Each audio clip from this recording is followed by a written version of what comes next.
Assalamualaikum warahmatullahi wabarakatuh.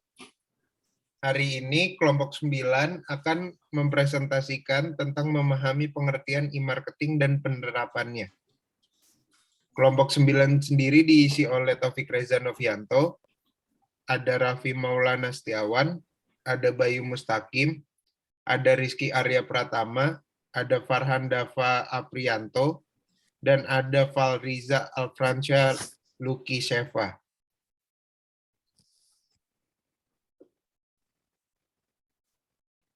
Yang pertama, saya akan menjelaskan tentang e-marketing. E-marketing adalah proses pemasaran brand menggunakan internet. Ini mencakup unsur-unsur pemasaran baik marketing respon langsung dan tidak langsung, serta prakteknya menggunakan berbagai teknologi untuk membantu menghubungkan bisnis ke pelanggan. E-marketing berfokus pada pemasaran secara online. E-marketing menggunakan fitur pemasaran secara langsung atau tidak langsung di internet untuk menghubungkan perusahaannya dengan pelanggan, mempertahankan pelanggan saat ini, dan membangun identitas dan kepribadian merek.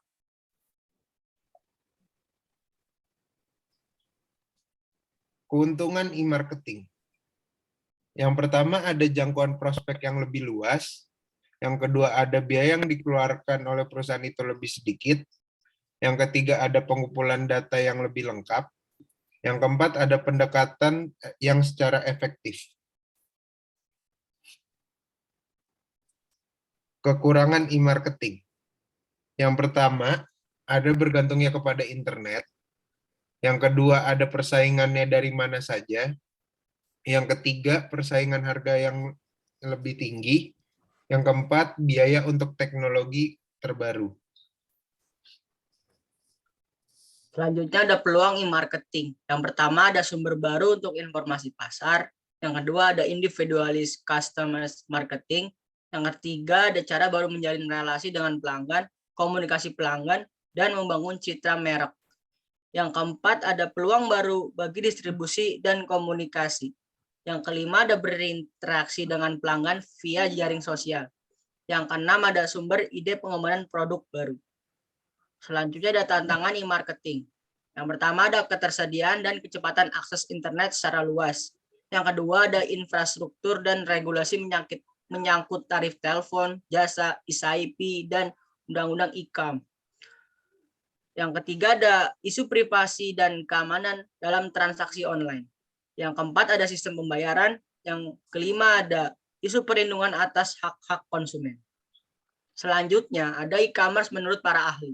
Menurut Louden, 1998 adalah suatu proses untuk menjual dan membeli produk-produk secara elektronik oleh konsumen dan dari perusahaan ke perusahaan dengan perantara komputer, yaitu memanfaatkan jaringan komputer. Yang kedua, menurut David Baum, 1999 adalah satu set teknologi, aplikasi-aplikasi, dan proses bisnis yang dinamis untuk menghubungkan perusahaan, konsumen, dan masyarakat melalui transaksi elektronik dan pertukaran barang, pelayan, dan informasi yang dilakukan secara elektronik.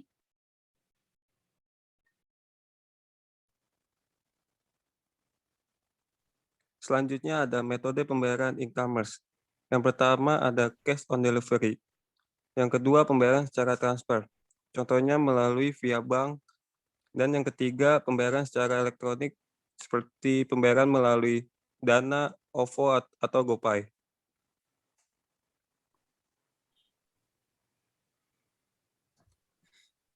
Selanjutnya ada keuntungan e-commerce bagi pembisnis. Yang pertama, dapat memperluas pangsa pasar, karena semua orang di dunia bisa memesan dan membeli barang yang dijual tanpa dibatasi jarak. Yang kedua, meningkatkan customer loyalty, dengan adanya informasi yang lengkap dan bisa diakses setiap saat tanpa mengenal waktu. Yang ketiga, tidak perlu mengeluarkan dana besar untuk menyewa tempat. Dan yang terakhir ada efisiensi biaya operasional dalam hal gaji karyawan.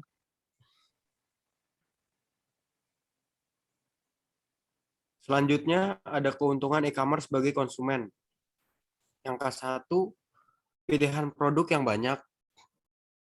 Yang kedua, dapat membandingkan harga. Yang ketiga, transaksi lebih mudah, dan yang keempat, harga lebih murah.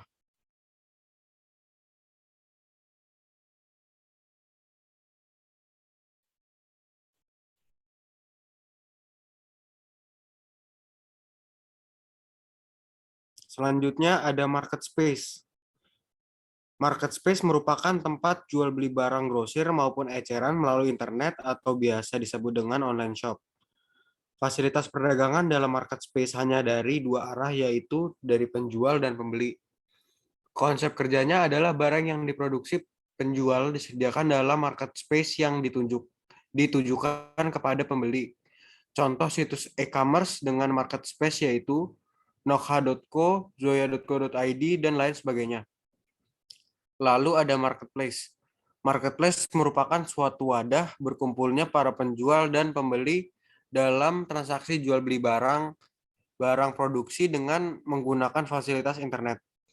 Dengan kata lain, marketplace merupakan sebuah situs yang di dalamnya terdapat beberapa penjual, sehingga pembeli dapat memilih barang yang mereka beli dari berbagai macam penjual ataupun toko-toko yang ada di dalam situs tersebut.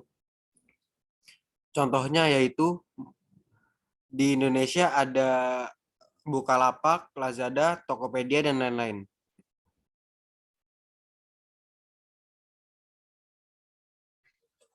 Karakteristik market space. Tidak ada transaksi tatap muka. Transaksi yang terjadi di market space terjadi melalui media online atau internet. Tidak ada ruang pamer atau toko fisik yang sebenarnya. Ini digantikan oleh internet dan komputer yang memungkinkan opsi pembelian. Pihak yang tertarik dapat menemukan informasi di market space tentang produk yang tersedia dan bukan apa-apa tentang produk tersebut. Digital marketing. Digital marketing adalah kegiatan pemasaran termasuk branding yang menggunakan berbagai media.